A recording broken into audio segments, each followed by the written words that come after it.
Stampers, this is Annette from stampwithannette.com, and today we're going to look at this card. It's just a fun fold that we did at Stamp Club this month, and I decided I really wanted to share with you how we did that.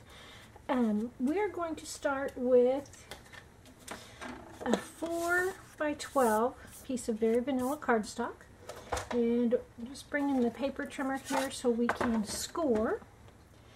And when you score, you want to start farthest from the edge of your cardstock. When you make that score mark, it just changes the size of your cardstock just a tad. So it's better to work from the right to the left when you're scoring. So I'm going to score at 4, and then I'm going to score at 2. And then I want to do the same thing from the other end. So I'm going to score at 4 and at 2. Okay. I'm just going to fold on those score lines. So bone folder.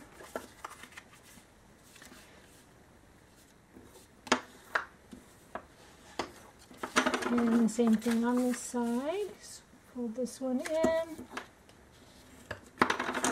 and this one out. Okay, now I have the piece that does the fun action part. Alright, I'm going to set that aside, and I want to make the focal point, which has the typewriter. This is a piece of very vanilla that is 2.5 by 2 3/4, and it's just about the size of this image. I'll just ink that up, and I'm using the Memento Tuxedo Black ink today. It works really well on the white and vanilla cardstocks. Okay, just line that up.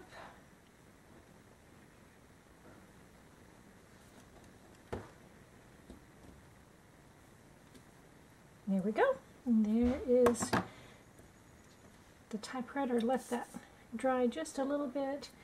And I'm going to attach it to a piece of basic black that is 1/4 inch bigger. So it is 2 3/4 by 3. Just use a little bit of snail.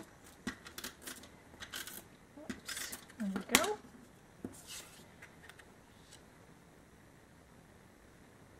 Center that. I like to rub from the back to help that adhesive adhere, and also then I don't take a chance of smudging that ink. So I want 3 of the mini brads, the bottom right of my image. So there are the brads, and I'm going to take the template from the paper piercing pack. Now this is the old one, the new one will work just great as well. And I'm going to do every other hole to space those 3 brads. Put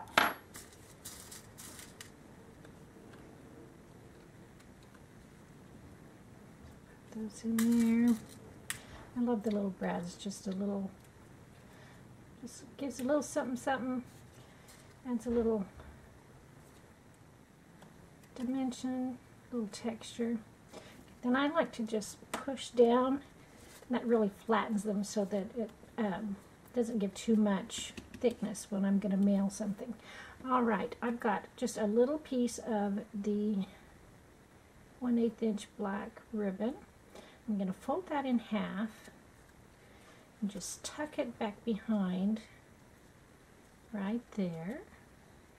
And then I'm going to use the stapler and just punch. Then again, that staple has some depth to it, so I'm just going to tap that to flatten out the back of that staple again. Alright, set that part aside. And then I've already stamped the image This is from the Yippee Skippy stamp set. You can never have too much happy.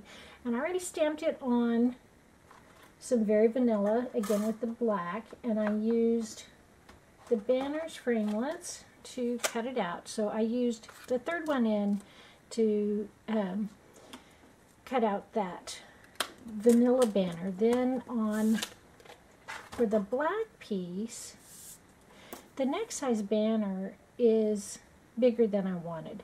So I cut the black to the width that I wanted, and it is 1 3/4 inches wide. And then I'm just going to put it on my Big Shot plate here. I've got the magnetic platform, a cutting pad, then my cardstock, and I'm going to use this banner framelit and just put it right there.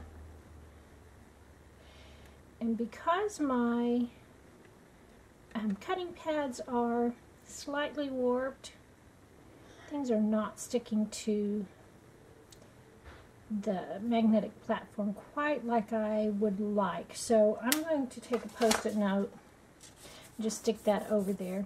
And most of the time it's not an issue, but this one I really want it exactly right there. So next comes one more cutting plate, and I'll run that through the Big Shot.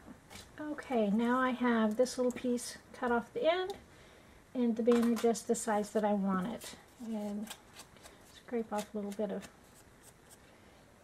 edges there. Okay, that out of the way. All right, now I have all of my pieces, so we will just assemble.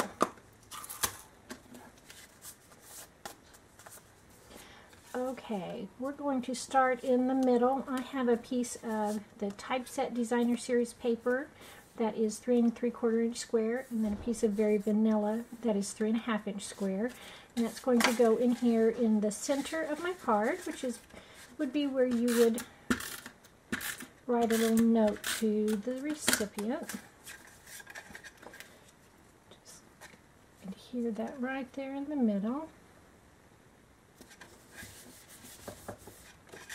Oh, I forgot. On this little banner, I'm going to do the ribbon the same way I did on the front focal point. So I've just got that little piece of ribbon. Tuck it back there and use the stapler.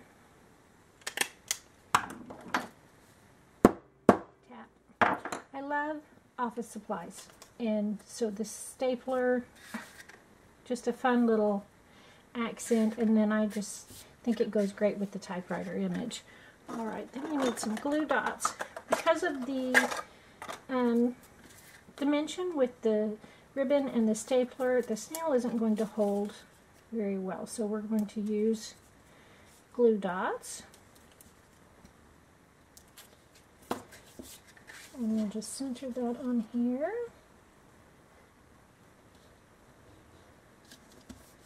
There we go. So there's that, and then we just need the front.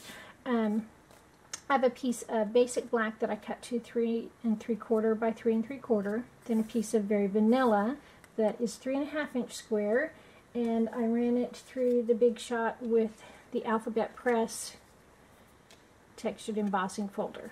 So, and when you use the embossing folders, you can see there's, well, maybe you can see, there's a little bit of cracks in the vanilla cardstock.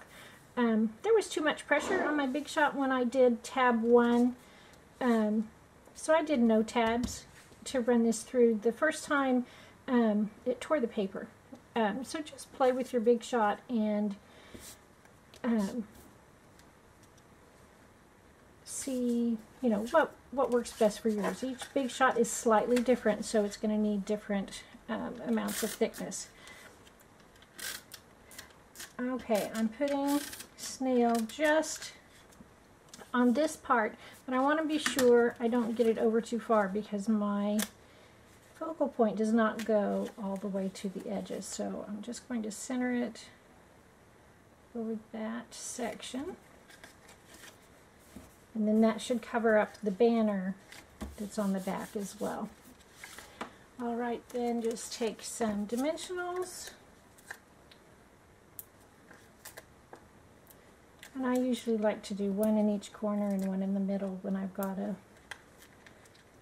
larger focal point like that. And if you push with your thumbnail, it'll kind of lift the back of those dimensionals, make it easier to get them off.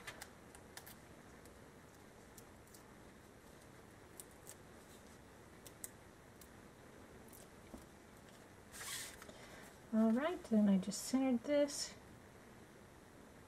on the front, and we're good to go. Fun, cute card. Now it is a square card. You could make a great fun square envelope with the envelope punch board. Square envelopes do cost more to mail, so personally I would put this in just a regular medium Stampin' Up! Envelope and send it that way. There's a little extra space on the edges, but works just great, and then you don't pay extra postage. Alright, hope you've enjoyed it. Have a great day, Stampers.